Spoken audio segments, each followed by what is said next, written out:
And both of us had agreed that we both needed to want to try at the same time before we were going to do it.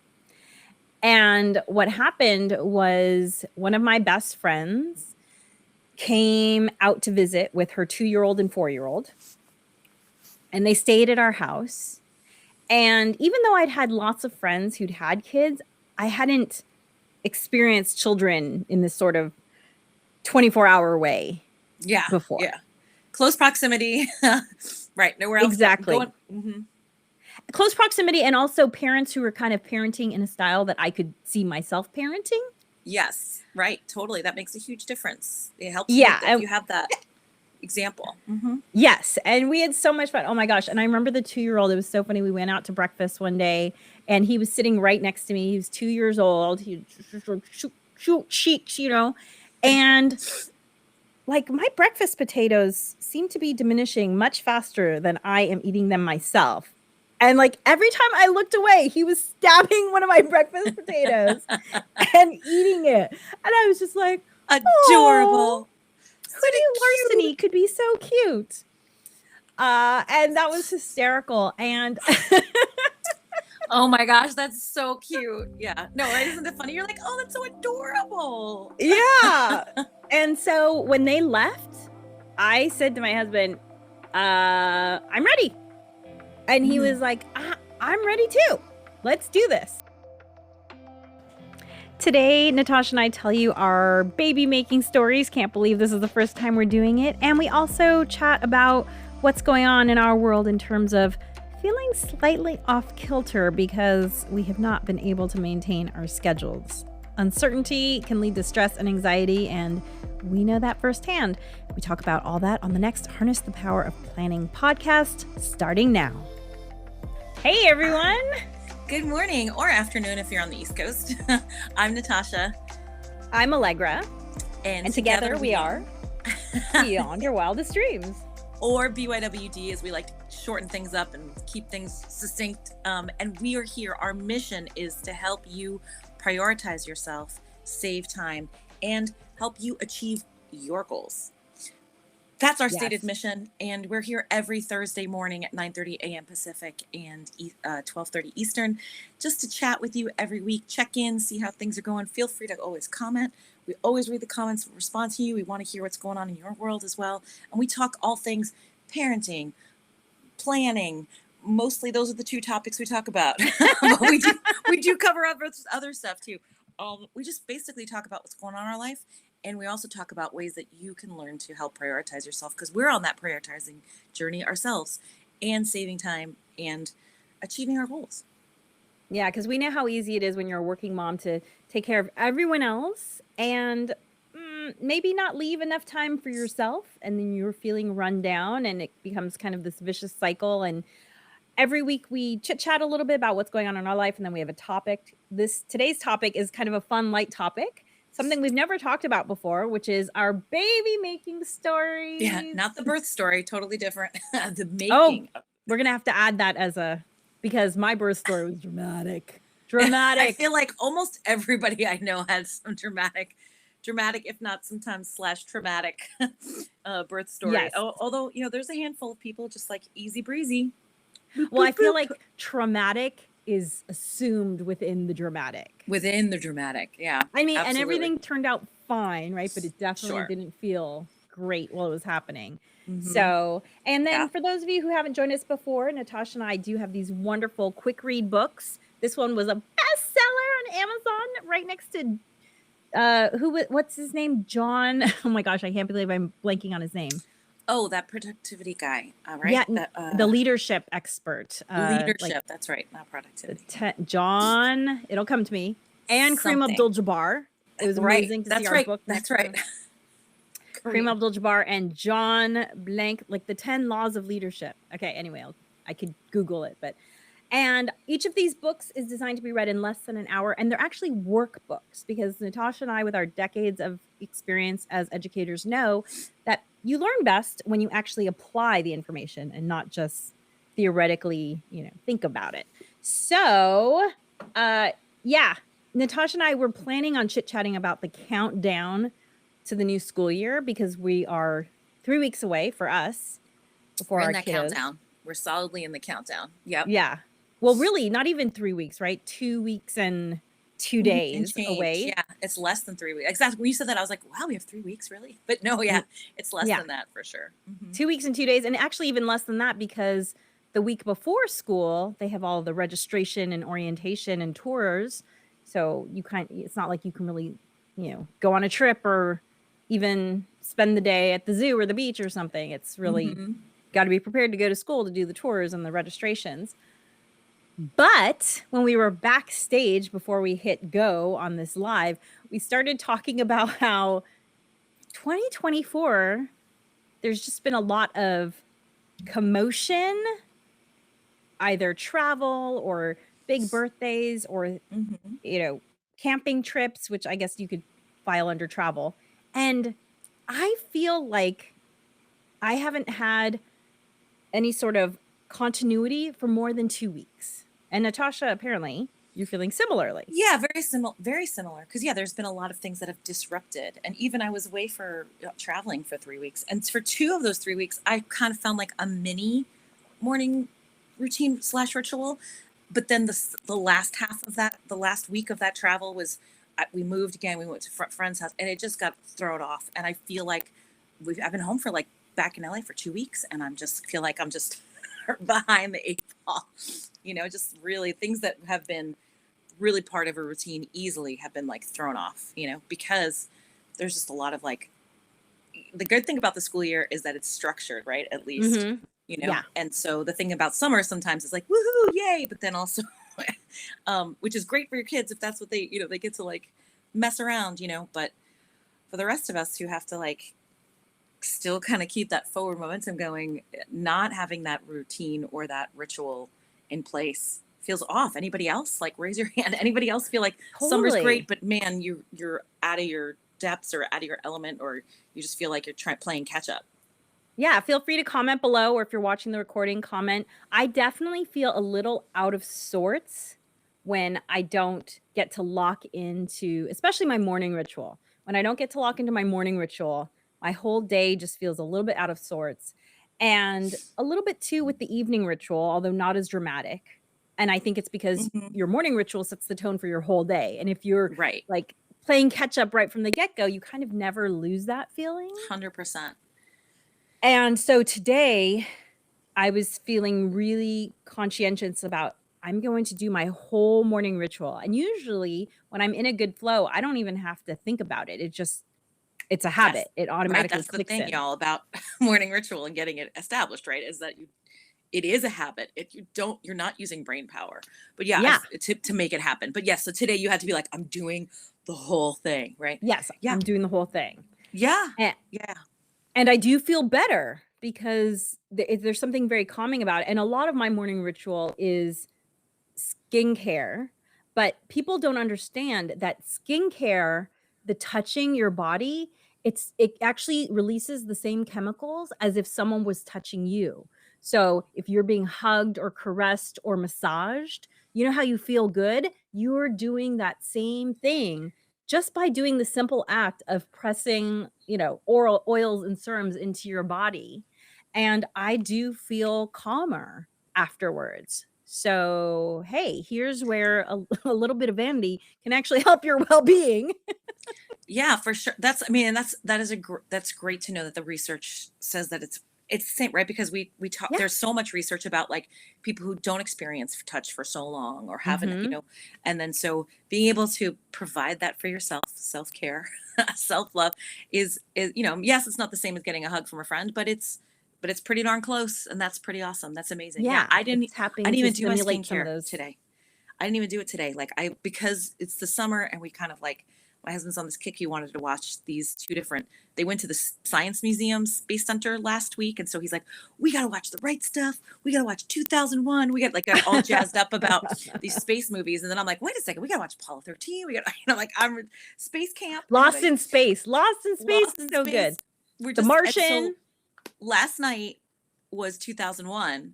So, which I surprisingly stayed awake for the whole thing. But then but then I wound up sleeping in later tonight because, I went to bed at like Right. midnight, which isn't totally unusual for me per se, because I don't have great sleep habits. And that's part of what I'm getting to get better at my That's what you're self-care, working on. folks.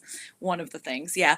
So going to bed at midnight is not super unusual per se, but like really had trouble sleeping the night before. So this morning, like I got up just a couple minutes before 9, which is way late for what I usually do. So like I just basically got set up. Of course I made coffee to get here, but I didn't do my normal skincare. That'll happen. It's going to happen later. You know what I mean? I normally have walked the dog by now and all this. I just have to pawn that off on my husband. So yeah, I definitely already feel like today is like, ah, Right. because of it. Yeah. Yeah. Hmm. So, countdown to the school year. We have 2 weeks and 2 days. It was really interesting because my child is just going to be starting at a new school, which is she has been homeschooled her whole life. If you're just joining us for the first time, she's been homeschooled her whole life and she's starting at regular school for the first time this year. And so we are now on the email list and the text list for the public school system in our area. And man, my phone is blowing up. Get ready, girl. Because they My will. phone is blowing up. It blows up, and yeah, just be. You will get to see the flow of like what's really important, what's specific to your daughter's school, what's just from the district, or Right. we have bigger districts and then smaller communities inside this. I mean, it's complicated, or like, there's a lot. Because Natasha and I live a lot of in. communication. Well, Natasha and I are both in Los Angeles. Second And largest school district in the country, 750,000 kids. So second biggest in population, but it's probably the largest in terms of square miles. Oh, for sure. Yeah. Mm-hmm. Los Angeles is a flat, wide county, city. I guess it's city district, right? Or county. Mm-hmm. It's city. Yeah, it's city. Okay, city. And so it was interesting because today I got a text message for an event happening 1 hour away. It's still in our city. And I was like, yeah, right. I'm not driving 1 hour for that. Yeah, no. It sounds like a really cool event, but I'm not driving an hour for that event. So that's just heads up, girl. They give you heads up about events like the day before, where like it's just like you're like, well, and it's like 3:00 tomorrow. You're like, that would have been super helpful like a week ago. You know what I mean? Like where I could have actually maybe made that event because you gave me enough of a heads up. There's a lot of that. So they're really more like reminders. Of course, there's, those events exist online in calendar form, but they don't let you know about it till the day before, kind of thing. So there's a lot of that. Well, it's very interesting. I'm feeling the initiation into the membership. Yeah. So that's interesting. Mm-hmm. And I'm excited to go to registration and orientation in 2 weeks because, again, I've never done this. This is a whole new experience for me, for my partner, for my daughter. So yeah, this is new for us too because high school, the way they run high school is way different than elementary and middle school. So it's just, this is new for us too. I was like, oh, orientation is like legit. Like you don't want to miss it.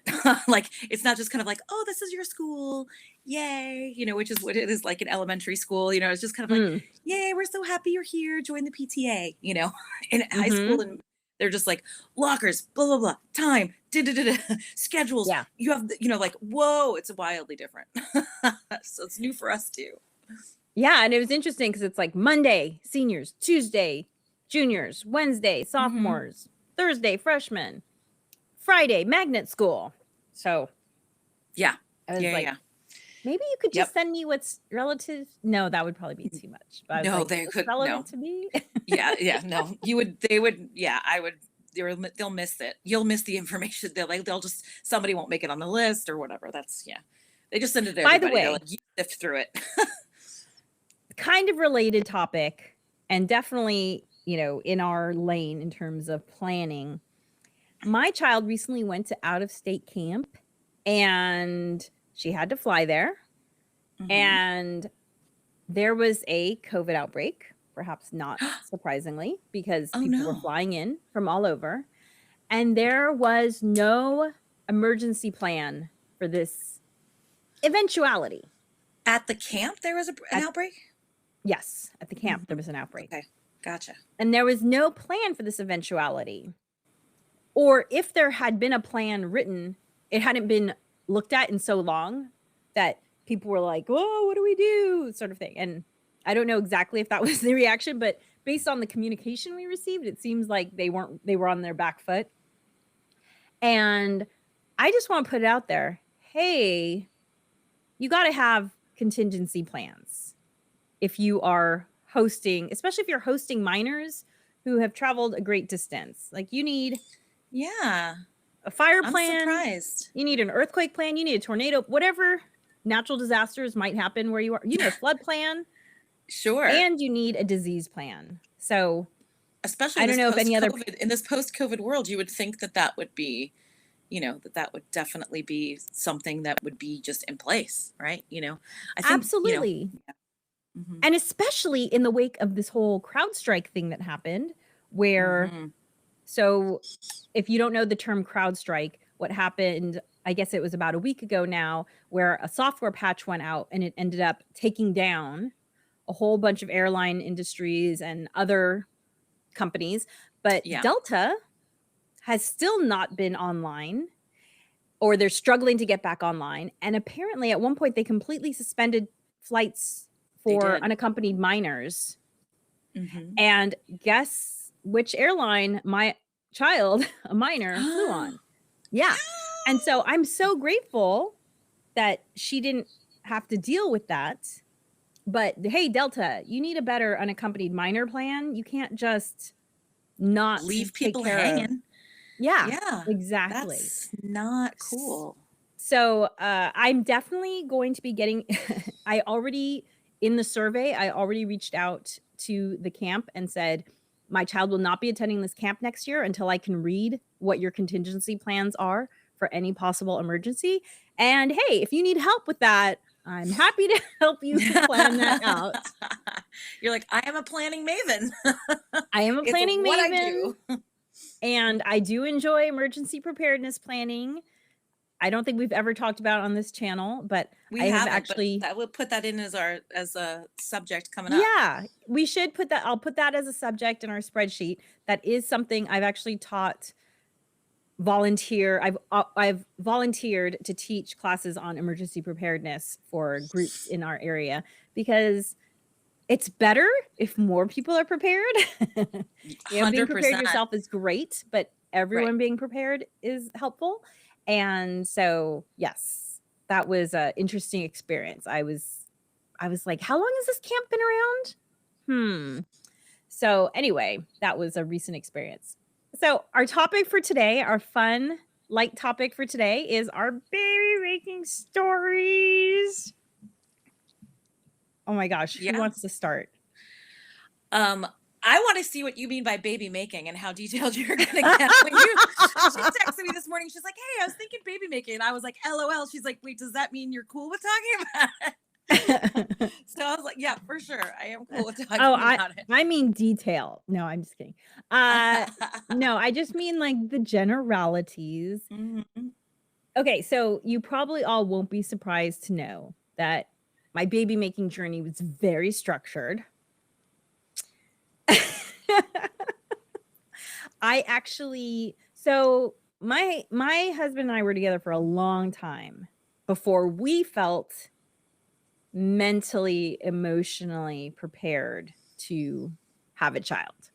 And really, people around us had lapped us. Like there were people who had gotten Lapped married you and had 2 kids, before we even in less decided. time. Yeah. Yeah, in less time. I mean, we were They together for lapped 5 us. years. That's hilarious. I love it. Yeah. Yeah. I mean, we were together for They're 5 like, years before we got married. And then we were yeah. married for like 11 years before we decided that we felt we might be ready. And we were also like, "Oh, okay, like we're getting older. We got to Mhm. get on this train if this is the train we Right. want to be on." Totally. And so, yeah, so people were lapping us and people were, some people were very politely kind of skirting the subject of fertility, wondering if perhaps all this time we'd been trying and we just, were having Right. Sure. challenges. Mhm. And we were like, we haven't even tried. Like, we've been having fun. I mean, we had a fun, not that we don't have a fun life now, but like we had our system for like a fun year. It was like, okay, winter, we would go skiing. Okay, summer, we're gonna go to concerts in the park and go camping. And we were just enjoying that rhythm of our life. And Sure. then both of us had agreed that we both needed to want to try at the same time before we were going to do it. And what happened was one of my best friends came out to visit with her 2-year-old and 4-year-old, and they stayed at our house.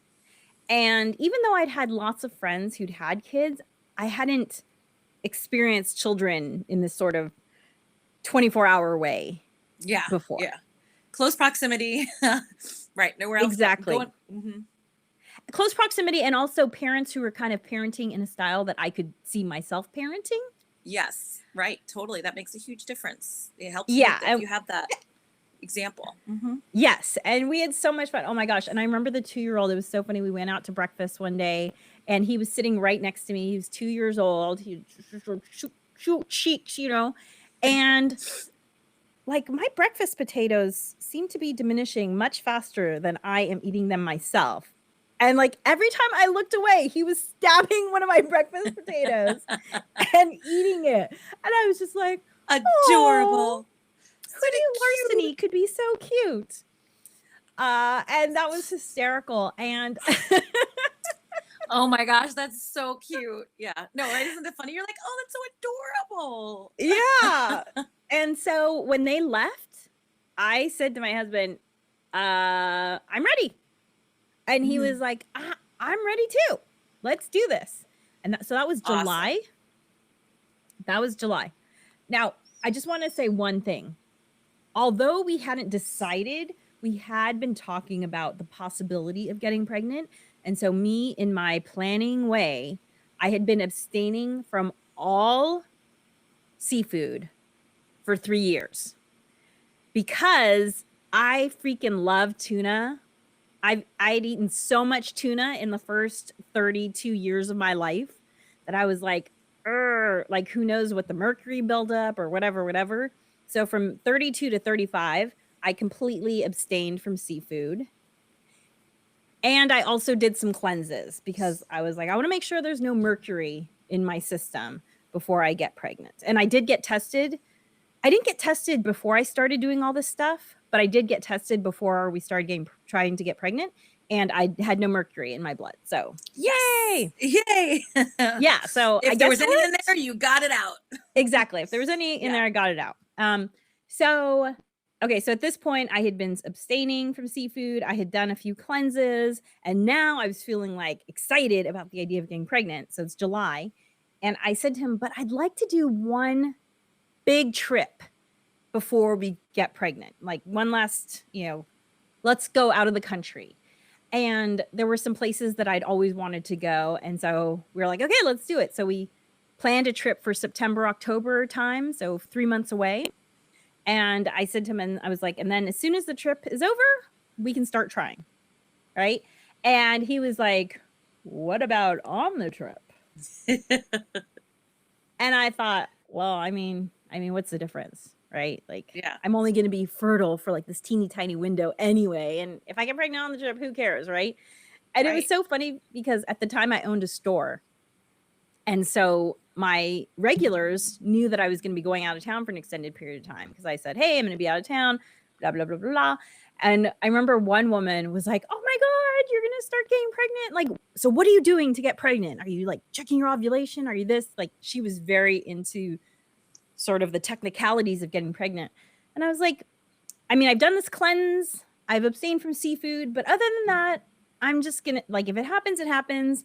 And honestly, we have lived for so long without children that if it doesn't happen, we're okay with that too. Who knows? Maybe we'll adopt, And she was like, that is so like laid back.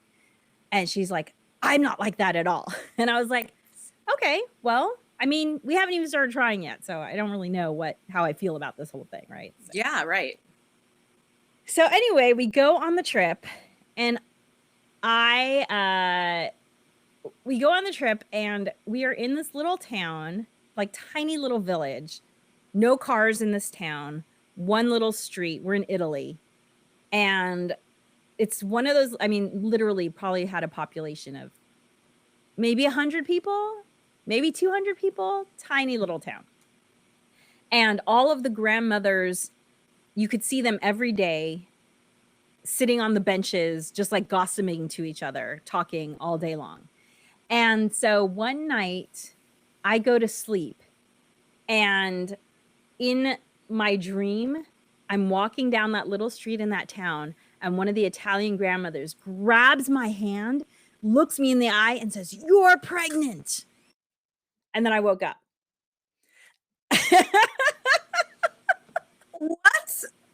That is Yes. bizarro for real. Oh my gosh, that's amazing. That's wild. Yeah. And I don't remember if it happened before or after the dream, but there was a point where I was like, God, I feel like this weird pressure in this area, like in my lower pelvis. And I was like, oh, that's interesting. And so anyway, we get back from our trip, and coincidentally, my grandparents had come to town. And my grandfather had been fighting lung cancer for a long time at this point, maybe 3 years at this point. And I think he kind of knew that this might be his last trip to visit all his grandchildren. Because, like, we saw him before we left for the trip, the Europe trip. We saw him, and then he went up north to visit my cousins in some other states. And then he came back. And so we were going to see him again. And they had to admit him to the hospital when he came back to Los Angeles because he had missed some sort of blood building treatment that he was supposed to do before he left his home. And now that 3 weeks had passed, it was starting to show. Oh no. And so they took him to the hospital, and we had been back maybe 2 days from our trip, and he was in the hospital. And I went to go visit him, and I called up my husband. As soon as I saw my grandfather, I called up my husband and I said, I think you should leave work and come to the hospital now because I don't think grandpa is going to make it through the night. And ever since I'd had the dream, we were on the trip for like maybe another week. Like I was like, I'm pregnant. I can tell I'm pregnant. But the earliest I could test was like pretty much that day I was at the hospital. And I said to my husband, I was like, you should come. I'm going to go see if I can find a pregnancy test somewhere in this hospital. And I'm going to, because I want to tell grandpa if I am pregnant. Right. And shocker of all shockers, the drugstore in the hospital had pregnancy tests. Like, I was like, that seems like a strange thing to carry, but cool. Yay. So I did the first and only pregnancy test I've ever taken in my entire life in the bathroom of LA County Hospital. And it turned positive like so fast. Like, you know how they say you are have to wait, very like, pregnant. I was You're like very super pregnant. Yeah, I was very pregnant. And so I called my husband. I was like, we're pregnant. And I went in to talk to my grandfather, and he couldn't speak at this point. He didn't have the energy to speak. And so I whispered in his ear, and his eyes got so big. Oh my goodness. I know, just like talk about circle of life, right? Like, seriously. That's so nice that you were able to tell him that news. Yeah. It's so nice that you were able to tell him that news. Yeah. So I do have one little thing that I want to add on to my baby making story, which is because I was a geriatric pregnancy. I can relate. Yeah. In the state of California, if you are 34 or 35 when you get pregnant, you have to do this genetic testing, which is good in some ways because, hey, like, they'll give you resources if you need them. Yeah. So I had to go to a peri-neonatologist, right? So that's like neonatologist before. And when we started doing the ultrasound, he couldn't find my baby. And I said to him, ever since the trip, I've been feeling this pressure in this one area. And I'm not kidding. He laughed at me and was like, you can't feel anything yet. And I was like, excuse me, man. When was the last Sir. time you were pregnant? Excuse me, person without a womb. And he put I mean, the I'm sure it's ultrasound monitor, unusual, but yeah. Go ahead. Sorry. and she was right there. I mean, shut it, doctor. Do you know what I mean? Like, you can just. So bam. There you go. That's amazing. It's amazing that you had sensation that early, you know, and she was just very low in your pelvic area. Is that the deal? Like she was very, very low. Like,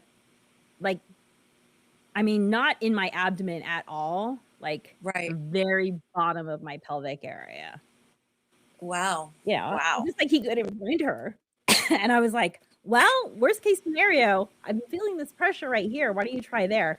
And, you know, I think he'd been looking higher. Right. Yeah. And yeah. She was like way more close to like almost like the bone of like my left hip sort of thing. Wild. So, yeah. There she was. Yay. So trust your body, ladies. Your body knows things that you don't know you know. Right? That dream was so wild. That dream, and then just like having felt the pressure, right? Because we know our bodies, you know. I mean, I think we also, you know, there's definitely sometimes you're encouraged to ignore it, or you've been told you're not feeling what you're feeling. Mm-hmm. That happens a lot with the women, right? You couldn't possibly feel it that early. You couldn't possibly. Not possible. It's not possible to feel it that early. And again, when I forget, but like the vast majority of OBGYNs in the States have been male for a long, long time. It's like none of them have ever been pregnant. So right. It's like, why are you? There's a blind spot there for sure. Mm-hmm. I'm not saying that they're not valuable, but there's a blind spot. Of course not. Yeah, for sure. And it's like kind of I would funny never too, tell someone, well, your penis can't feel that. I don't know. I know, seriously. It's mind-blowing. And you know, there's so many parts of the female anatomy are named after the doctors who discovered that. You know what I mean? They're different. It's named after a dude. Well, it is pretty hysterical. I mean, I know men, MEN is a prefix for moon, right? Which is related to our cycle, but it is pretty funny that it's menstruation and menopause when no men are going through it. That is really funny.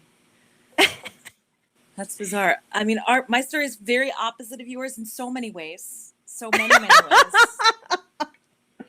That's what's awesome about birth stories. I mean, baby making stories. We were married 18 months. Yeah. We were married 18 months, but we got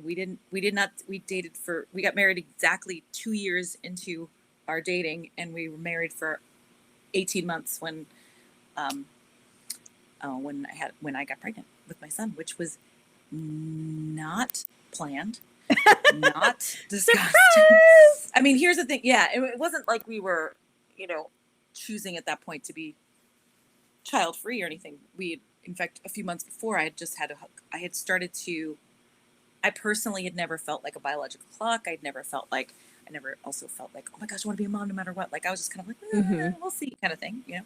So never really felt a clock situation.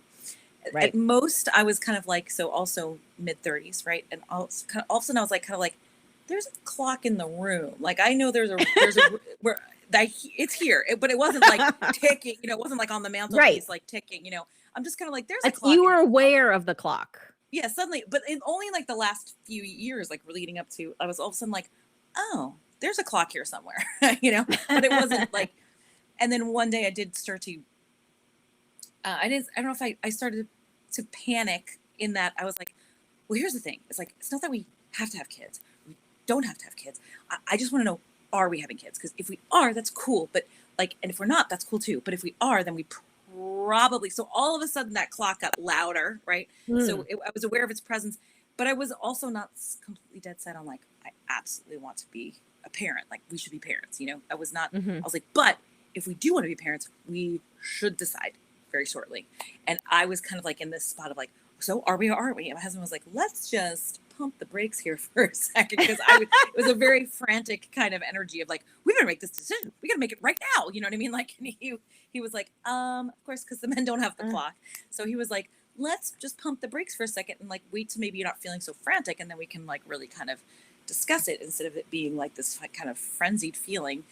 Again, a man who doesn't have a clock, not feeling any pressure, because he could be 80 and still become a dad. So Yes. So I was like, yes, that's probably wise. Let's just pause this discussion altogether and just wait till like maybe just chill out a little bit. Who knows where I was in my cycle when I was feeling that too? Like, who knows, right? And so we did. We just kind of paused it, and Alegre and I met at the same church, so I actually just sat and prayed, and I was just kind of like, okay, let's just get me out of this crazy making state, and I was just kind of like, I'm gonna just really sit and we're just gonna see how it goes, like we'll see how things happen. But we were still using protection at that point because we were not actively trying to have a kid. Mm-hmm.